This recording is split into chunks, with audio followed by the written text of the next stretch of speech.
The post-millennial breaking full footage reveals former Marine Daniel Penny putting Jordan Neely in recovery position, passengers complimenting him. The veteran Marine was taken into custody following the altercation, but was released. Yeah, so we got a video here about the Jordan Neely incident, tragic story that happened to this poor, underappreciated man, I imagine. So, before we get into it, I want to thank everybody for stopping by my channel. Please remember to like, comment, share, subscribe. Make sure that you're still subscribed. YouTube does unsubscribe people every single day. You can find me over on Rumble and on Twitter, on BitChute and Odyssey, although I'm still having some issues with BitChute and Odyssey, so we'll see if I can get this video up on to either one of those. I don't get any real traction over there. Everybody wants to come on to YouTube. YouTube did kind of corner the market here. But we'll get into this video. It says, full footage that emerged on social media this Sunday revealed that Marine Corps veteran Daniel Penny had placed Jordan Neely in a recovery position after subduing him on New York subway earlier this week. Jordan Neely, a 30-year-old violent homeless man and repeat offender with over 40 prior arrests, died on Monday after Penny, 24, had placed him into a chokehold on the F train. Neely had reportedly started behaving erratically and showing aggression towards other passengers. Now all the reporting I've seen is all about, oh, he was just this sweet, innocent man who didn't do nothing wrong, and then this evil white Marine comes up and just chokes him to death. That's what I've seen in all the other media. This one is like pretty fair and balanced. I'm surprised. The unearthed full footage revealed passengers complimenting Penny for taking action. It also shows Penny and one other passenger arranging Neely's body in the recovery position in an attempt to ensure that he would be okay. A passenger off screen can be heard saying, "He'll be all right." Neely appears to be moving late in the video. Yes, he does, and we're going to take a look at that. Now, if we take a look at this image here, the other person is this man here who is black. Well, maybe it wasn't that guy. It was a black man, though. That's the point. It was a black man and another man helping Daniel Penny. Daniel Penny was doing most of the work, but nobody says anything about the black man helping him. Black man, he's not part of this. Of course, they see this as a crime, right? White on black crime. That's the most heinous thing you can ever commit, ever in history. You don't hear anything about black on white crime. You don't hear anything about black on black crime. If you try to bring up black on black crime, oh, you're sidelining the issue. You're silent. That's not the issue. BLM is not about, it's like, you people. It's disgusting. But this is how, the world works these days. Western world works these days. The footage was discovered by Twitter account Mythinformed on Facebook. So what I want to do is I'm going to show you the end of this here. I can't really, let me play. I can't really show the beginning, but I want to show the ending here.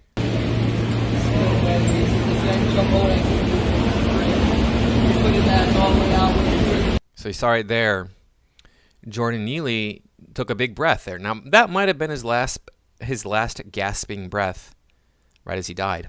That's possible, but when he took that breath, he was definitely still alive, at least until the end of that breath, right? And Daniel Penny is just standing there not doing anything. So you tell me, what is the verdict here? Penny had restrained Neely in a chokehold before he fell unconscious. The former Marine was taken into custody following the incident, but was ultimately released. New York's medical examiner determined that Jordan Neely died from compression of neck and stated that his death was the result of homicide. Well, that is pretty damning, but medical examiners can make mistakes, so we don't know for sure. We'll get all the evidence together and see what happened. The incident has since gone viral across social media and sparked protests perpetuated by far-left activists, politicians, and Black Lives Matter throughout New York City. Yeah, activists, you might as well just say BLM, because they might not be members of BLM, but they might as well be. Because this is all in the name of BLM. Black Lives Matter, white people are killing black people. White people are hunting down black people, we know the narrative, it's not true. Politicians like AOC and Ayanna Pressley have accused Daniel Penny of intentionally ending, an innocent black man suffering from a mental health crisis. Well, sometimes you have to do that. I'm not saying it's okay, but look, if a person has a mental health crisis and they walk into a building with a bomb, you got two choices. You let them end themselves or you end them. Really. And if that's not a mental crisis, I don't know what is. This honestly feels like a new low, not being able to clearly condemn a public murder because the victim was of a social status some would deem too low to care about. The last sentence is especially rich from an admin trying to cut the very services that could have helped him, AOC said. So here's her tweet right here. in response to Ben Max. And Ben Max says, any loss of life is tragic. There's a lot we don't know about what happened here, so I'm going to refrain from commenting further. However, we do know that there were serious mental health issues in play here, which is why our administration has made record investments in providing care to those who need it and getting people off the streets and the subways and out of dangerous situations. And I need all elected officials and advocacy groups to join us in prioritizing getting people the care they need and not just allowing them to languish. So she's referring to the last sentence that he wrote here where he's like saying, hey, we got to pull together and get all these people the care they need instead of letting them languish. Okay. But I have to ask, what has she done for her people? She just wants to come onto the internet and complain that, hey, look, white people killed black people because they's racist. She, as far as I can tell, she hasn't done anything for her constituents. On Saturday, far-left activists and agitators swarmed the New York City subway, attempting to block trains and erupting in violence. Because that's going to solve your problems. The thing is, these people think that violence is going to solve the fact that there is no violence, really. That this is such a random, rare incident that we got to fix it by being violent. Well, you're blowing this stuff out of proportion. I'm not saying that death is not tragic. It is, of course. This should not happen. But they're taking it to an extreme where they're saying, well, one person was accidentally ended, so that means we have the right to go around and intentionally end the lives of other people. It's like, no, that's not how this works. Following the incident, woke New York City Comptroller Brad Lander decried the use of force, saying, New York City is not Gotham. We must not become a city where a mentally ill human being can be choked to death by a vigilante without consequence. Well, what I've heard, New York sounds like it's worse than Gotham. I've never really been there. Kind of been there, but not really. I would like to go, but the way things are going in these big cities, it's just ridiculous. On the other hand, former NYPD Commissioner Bernard Kerik argued that people have the right to defend themselves, slamming Lander for failing to ensure that there were enough police officers on the subway. There you go. But do not tell people that they cannot defend themselves, is what Kerik says. Yeah. You would rather New Yorkers be terrified, assaulted, and murdered at the hands of lunatics and thugs. That's a pretty bold statement. But hey, I would not be surprised if Brad Lander felt that way. If you are doing your job, there would be more police on the subway system, so these things would not happen. Well, something needs to be done. There are too many people living in the United States. That's for sure.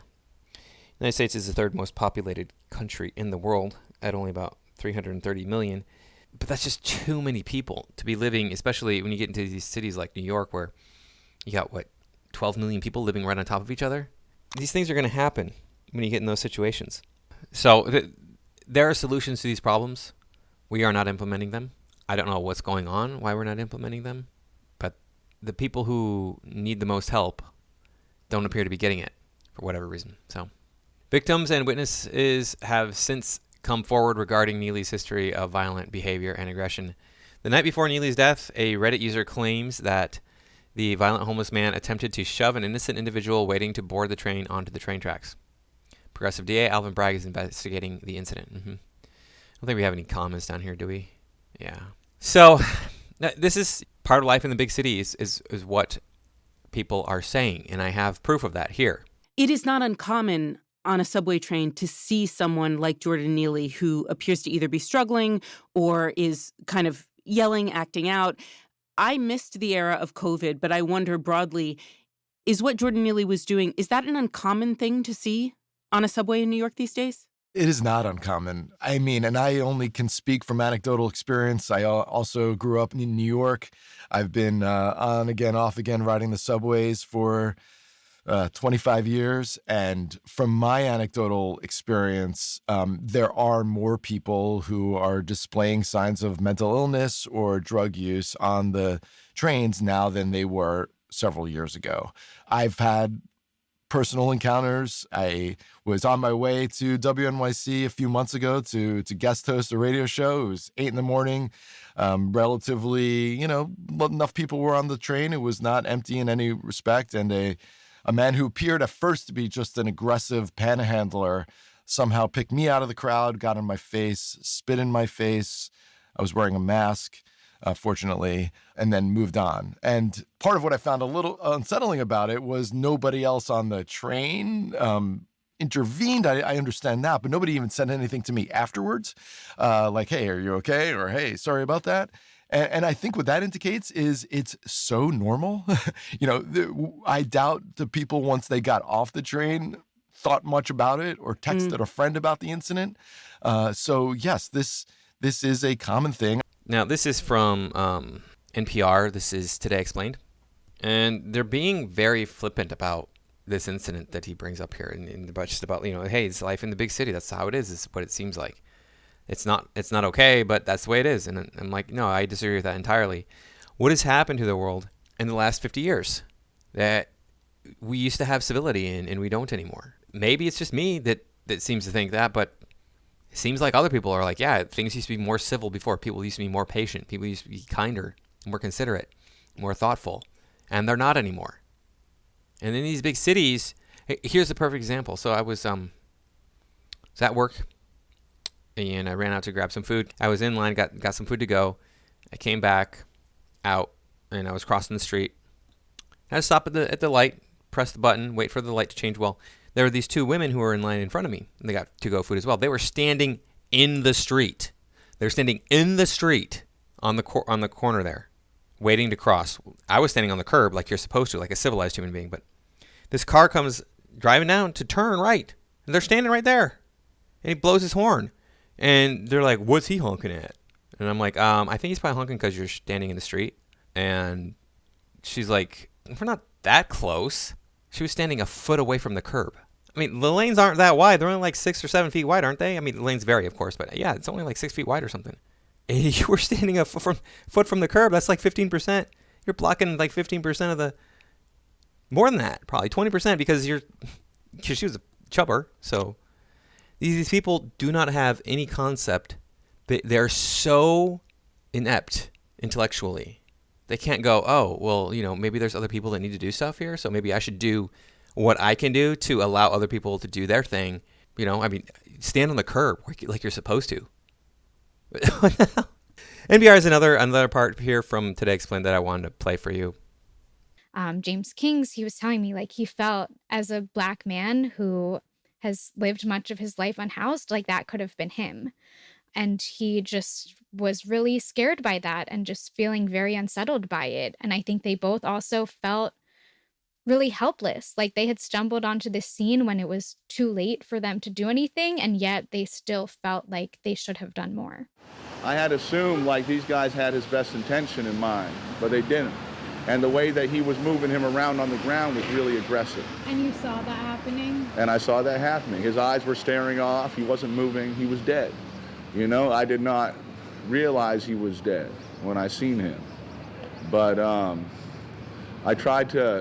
walked up, I poured a little water on his forehead, but then the guy that choked him out told me to stop. And he took a little step forward, kind of aggressive. And unfortunately, I stepped off. I should have taken command of the situation from him. But that's something I have to live with. So this is a supposed witness. We saw the end of this Jordan Neely incident. Supposedly, I mean, the way he's describing it is very different from what we just saw, isn't it? I mean, it's just me. I watch the video here. Tell me there's no man that comes up and then tries to pour water on Jordan Neely's forehead. Maybe that happened after they cut this video, after the end of this video. That's possible. But the other things he's saying is he was like tossing him around. I didn't like the way he was moving him around. You could see that he was already dead. And it's like, what are you talking about? That's not what we see here. But of course, these people support NPR. These people are in a cult, the woke cult. They're going to imagine things are the way they think they should be, whether they're that way or not. And so any little thing that varies from that, that's when they freak out. Oh my God, Donald Trump won the presidency. It's time for us to melt down and just spread lies, hysteria, obfuscation about this man. And I'm like, okay, I mean, I don't think that Trump is a saint by any means, but some of the things you're saying about him are just not true. So I don't know what to tell you. But anyway, this is the way things are going and expected to get worse. It is going to get worse because everything is just falling apart. And you know what? Daniel Penny, I think he's going to see jail time. He's going to be imprisoned over this. I think he's going to put up a good defense. And we saw Kyle Rittenhouse get justice served. I mean, he did not have to spend any time in prison, and rightfully so. But, you know, Kyle Rittenhouse, his antagonizers were all white. Daniel Penny here, his antagonizer is black. So I think he's going to see some jail time for this. Maybe not anything crazy, maybe 5 years or something, but still. My money is on he's going down. They're going to take him down because of his position in this situation and the fact that Jordan Neely is a black man. So leave a comment below. Tell me what you think. Do you think that Daniel Penny is innocent? I'll leave a link to this article. It's a 3.5-minute video. Watch the whole thing. You can see how it plays out, and then make your own mind about it. Tell me what you think down in the comments. I want to know what people think about this, because I'm certainly not a lawyer. I'm certainly not a police officer. So maybe you have some legal insight into this situation that I missed somewhere, somehow.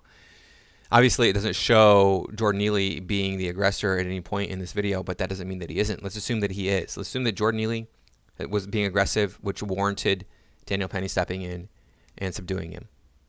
And then let me know what you think from a legal standpoint, from a legal point of view. If everything that Daniel Penny did is okay. If not, then he's going to prison. Let me know what you think. So I'll see you in the next video. Thanks.